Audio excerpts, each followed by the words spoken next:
আসসালামু আলাইকুম। জাকাত কি ব্যক্তিগত বিষয় নাকি সামাজিক ও রাষ্ট্রীয় ব্যবস্থা? এই বিষয় নিয়ে আমি কিছু কথা বলতে চাই। আসসালামু আলাইকুম সুধী দর্শক। আজকের আলোচনার বিষয় জাকাত কি শুধুই ব্যক্তিগত ইবাদত নাকি এটি একটি সামাজিক ও রাষ্ট্রীয় অর্থনৈতিক ব্যবস্থা? সম্প্রতি কেউ কেউ বলেছেন, যেমন মাওলানা ওবায়দুল্লাহ ফারুক সাহেব বলেছেন, আমরা যেমন ধর্মীয় শিক্ষা সরকারিকরণ বিরোধী, তেমনি জাকাতের সরকারিকরণেরও বিরোধী। ওনার এটা পড়লাম ফেসবুকে। তো আমার প্রশ্ন হলো, এই বিষয়ে কোরআন ও ইসলামের ইতিহাস আমাদের কি শিক্ষা দেয়?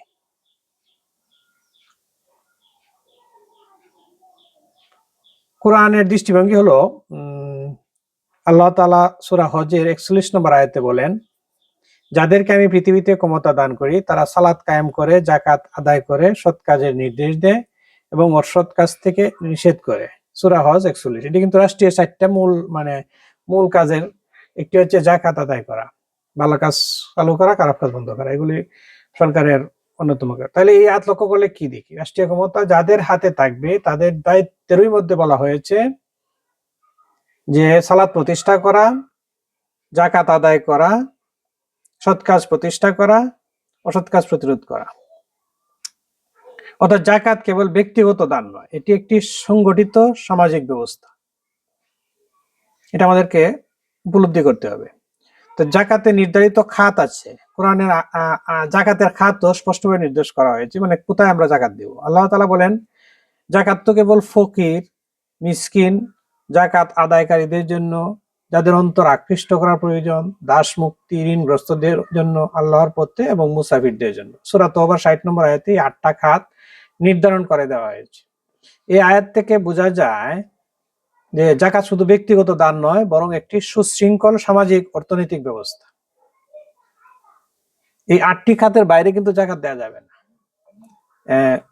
যেমন ইসলামের ইতিহাস যদি আমরা আলোচনা করি, ইসলামের ইতিহাসে আমরা দেখি রাসূল সাল্লাল্লাহু আলাইহি ওয়াসাল্লামের যুগে এবং খুলাফায়ে রাশিদিনের যুগে জাকাত রাষ্ট্রীয়ভাবে গ্রহণ ও বন্টন করা হতো। এটা কিন্তু আমাদের পরিষ্কার বুঝতে হবে। এমনকি হযরত আবু বকর রাদিয়াল্লাহু তাআলা আনহু ঘোষণা করেছিলেন যে জাকাত দিতে অস্বীকার করবে তার বিরুদ্ধে আমি যুদ্ধ করব। এটি প্রমাণ করে জাকাত শুধু ব্যক্তিগত ইবাদত নয়, বরং ইসলামী সমাজ ব্যবস্থার একটি গুরুত্বপূর্ণ ভিত্তি। জাকাতের সামাজিক উদ্দেশ্য কি? জাকাতের প্রধান উদ্দেশ্য হলো দারিদ্র বিমোচন, সম্পদের সুষম বন্টন, সমাজে অর্থনৈতিক ভারসাম্য সৃষ্টি। আমি কোয়ান্টামের একটা ব্রোশিওর পড়েছি, যেটাতে বলা হয় যে যদি জাকাতকে সংগঠিতভাবে পরিচালনা করা যায় তাহলে সমাজের দরিদ্র জনগোষ্ঠীর জীবন মান উন্নত করা সম্ভব। অসংগঠিতভাবে জাকাত দিলে অনেক সময় প্রকৃত দরিদ্র মানুষ উপকৃত হয় না। ব্যক্তিগতভাবে জাকাত দেওয়ার আসলে এটা মূল উদ্দেশ্যটা, মানে দারিদ্র বিমোচনটাই আসলে হয় না। এরপরে আত্মীয়কে জাকাত দেওয়া প্রসঙ্গে আসলে এটা একটা বিষয়, অনেকে বুঝে না, অনেকে বুঝছেও, মানে অনেকে বলেন যে গরিব আত্মীয়কে জাকাত দেওয়া যায়, কিন্তু ৮টি খাতে কিন্তু গরিব আত্মীয় কথার উল্লেখ নাই। এটা সাদাকার ক্ষেত্রে আছে গরিব আত্মীয়। শরীয়ত অনুযায়ী কিছু আত্মীয়কে জাকাত দেওয়া যায়, কিন্তু বাস্তবে অনেক সময় দেখা যায় জাকাত দেওয়া হচ্ছে এমন আত্মীয়দেরকে যাদেরকে শরীয়ত অনুযায়ী জাকাত দেওয়া বৈধ নয়। কারণ জাকাত দিতে কোন আত্মীয়দেরকে জাকাত দেওয়া অবৈধ সেটাও কিন্তু আহ মাসালা উল্লেখ আছে। যেমন পিতামাতা, দাদা দাদি, এরপরে নানা নানি, এরপরে সন্তান। তো এই আত্মীয়দেরকে, এরপরে আছে নাতি নাতনি, এই আত্মীয়দেরকে জাকাত দেওয়াই না। এটা সাদাকা দেওয়া যায়, কিন্তু জাকাত দিলে এটা জাকাত হবে না। তো এদেরকে জাকাত দেওয়ার অর্থ হইলো যে এটা সাদাকা নফল, এদিকে দেওয়া হয়, আসলে জাকাত আদায় হবে না, ফরজ জাকাত আদায় হবে না, নফল হিসেবে যাবে।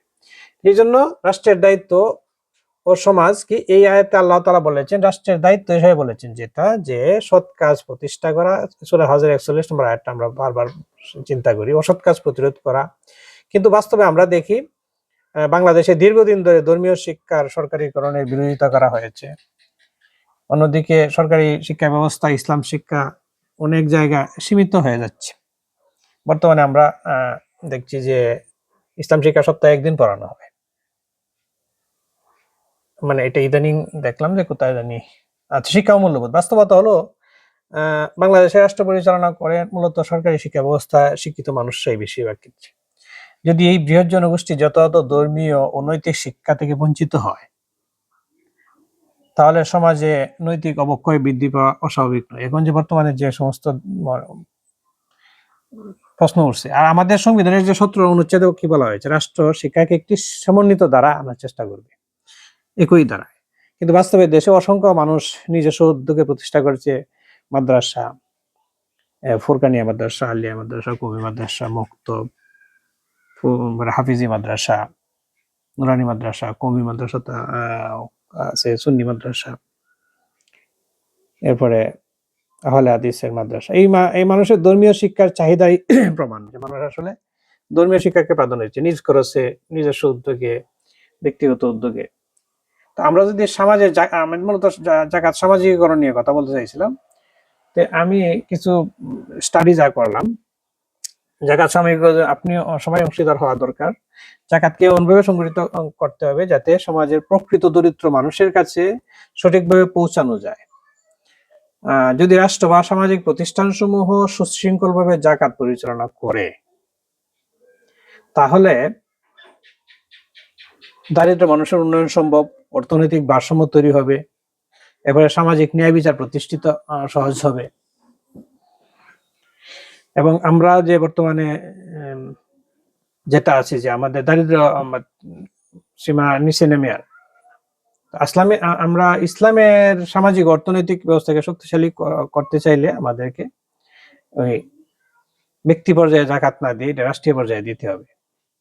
গঠনমূলক আলোচনা, গবেষণা, পারস্পরিক সম্মানের মাধ্যমে এই বিষয়গুলি নিয়ে আমাদের চিন্তা করা প্রয়োজন।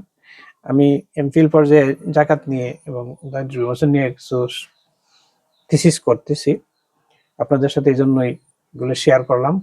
আপনারা এটি নিয়ে আরো চিন্তা ভাবনা করবেন এবং বর্তমান সরকার যে রাষ্ট্রীয়ভাবে জাকাত ভোট করা, জাকাত শক্তিশালীকরণ, জাকাত ভোট শক্তিশালীকরণ এবং সরকারিকরণের উদ্যোগ নিয়েছে, এটার পূর্ণ সমর্থন জানাই এবং দেশবাসীকে আহ্বান জানাবো যে আপনারা এটাকে সাপোর্ট করেন এবং একটা সরকারি জাকাত বোর্ড যাতে হয় শক্তিশালী, যাতে তৃণমূল পর্যায়ে, ওয়ার্ড পর্যায়ে পর্যন্ত প্রতিটি ওয়ার্ডে যেন জাকাত আদায়ের একটা ব্যবস্থা থাকে এবং সরকারি কোষাগারে জমা হয় এবং সরকার যেন এগুলি শরিয়া বোর্ডের পরামর্শে দারিদ্র বিমোচন করে, দারিদ্র বিমোচনে যাতে অবদান রাখে। আর বর্তমান সরকার, আমাদের বাংলাদেশ তো আসলে কল্যাণমূলক রাষ্ট্রই। সূরা হজে যে 41 নম্বর আয়াত বলা হয়েছে, সেখানে যে 3টি কাজ, বিশেষ করে যেমন সৎ কাজ, ভালো কাজ চালু করা, খারাপ কাজ বন্ধ করা, কল্যাণমূলক কাজ চালু করা, অকল্যাণমূলক কাজ বন্ধ করা এবং দারিদ্র বিমোচন, এটা জাকাতের মাধ্যমে করা সম্ভব। এগুলো 4টা কাজের 3টা কাজই বর্তমান সরকারে করতে পারে।